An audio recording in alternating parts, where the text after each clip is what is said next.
Ja, Tag zusammen und herzlich willkommen zur Spieltagspressekonferenz von 2 Kölsch. Und das am zweiten Spieltag der zweiten Liga. Und der FC trifft auf die Truppe von Union Berlin. Aber bevor wir uns mit denen näher beschäftigen, müssen wir natürlich noch mal kurz zurückblicken auf diese geile Tour nach Bochum. Diesen mega 2:0 Auswärtssieg. Ein bisschen früh war es, ehrlich gesagt. Also 13 Uhr Starttermin. Wir standen um 8 Uhr schon am Bahnhof. Bei Kams haben uns ein Brötchen reingepfiffen und das erste Kölsch getrunken. Ab in den Sonderzug. Aber es war natürlich ein unglaublich cooler Tag. Es war London Light, ja, inklusive Fanmarsch durch die City, wenn man das so nennen darf. Ja.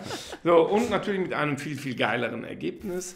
Und weil es so cool begonnen hat, wollen wir auch sofort zu den Shirts kommen. Da steht nämlich drauf, ja, zweite Liga, ja, das ist jetzt nicht neu. Ne? Geiler Start! So ist es. Ne? Das soll es sein. Absolut.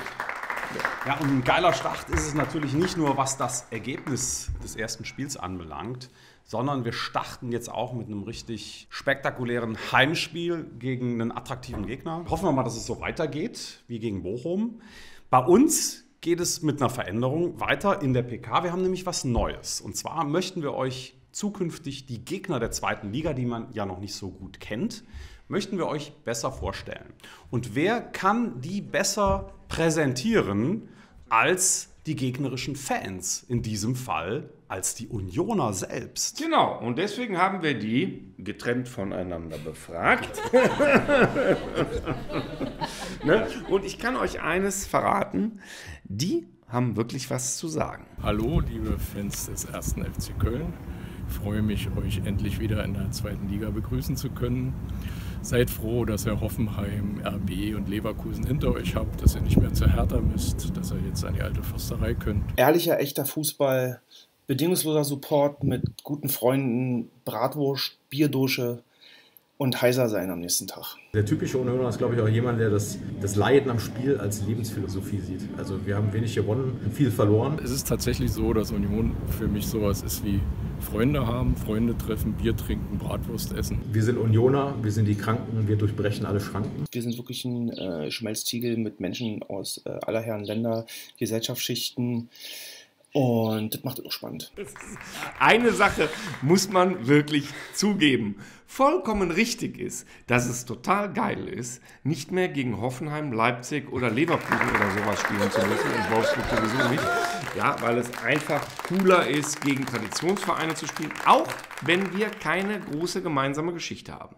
Absolut. Und vor dem Hintergrund haben wir das bisher noch gar nicht betrachtet mit der zweiten Liga. Also Jungs, ihr habt da völlig recht. Und was das Thema Leiden als Lebensphilosophie anbelangt, auch da müssen wir natürlich sagen, habt ihr uns sofort abgeholt. Denn wer kann das bitte schön besser nachvollziehen als wir Kölschen FC-Fans? Also Leute, das ist ja wie die Faust aufs Auge, könnte man sagen. Zum Thema Leiden haben die Jungs uns dann auch noch etwas mehr erzählt, denn wir haben sie gefragt, was darf man zu einem Union Berlin-Fan auf keinen Fall sagen? Einmal auf jeden Fall, du trinkst zu wenig Bier. Kann ich mir mal deine Klatschpappe ausbauen? Das andere, das ist ein bisschen ernsthafter, ihr seid doch der Stasi-Club. Was man nicht zu einem Union-Fan sagen sollte, ist irgendwas mit BFC. Diese Wunden der Auseinandersetzung der 70er und 80er Jahren, die gibt es immer noch. Bei vielen sind die tatsächlich sehr stark, weil sie mit Gefängnis, Verletzungen und anderen Dingen zusammenhängen. Da wird doch einiges vermischt. Also wir sind nicht der ehemalige Stasi-Club, muss ich ganz klar sagen.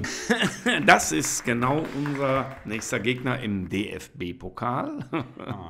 Deswegen haben wir gedacht, da wollen wir ein bisschen mehr zu wissen. Aber die Unioner sind da, ich glaube, begründet ein bisschen einsilbig. Naja, es gibt da einen Verein, zu dem ist die Rivalität so groß, dass wir nicht mal den Namen aussprechen.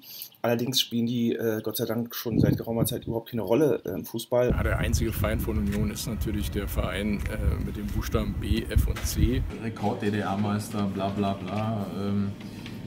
Verliert man eigentlich bei Union so wenig Worte wie möglich. Bei uns nennt man die Unroten oder die Unaussprechlichen. Und in die Richtung, wenn ihr mal schwenken wollt, merkt euch das schon mal. Da sind die verbotenen Flutlichtstrahler des Friedrich-Ludwig-Jahn-Sportparks. Das hört sich ja mal so richtig scheiße an, muss man ganz ehrlich sagen. Also da wissen wir, was uns im DFB-Pokal nächste Woche erwartet.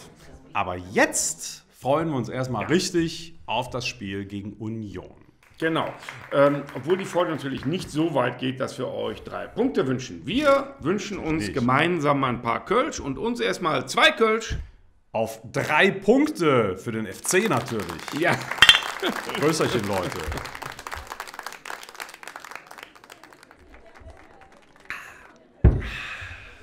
Lecker. Ja, sowas habt ihr da gar nicht. Obwohl im Steff habt ihr sowas. Ne?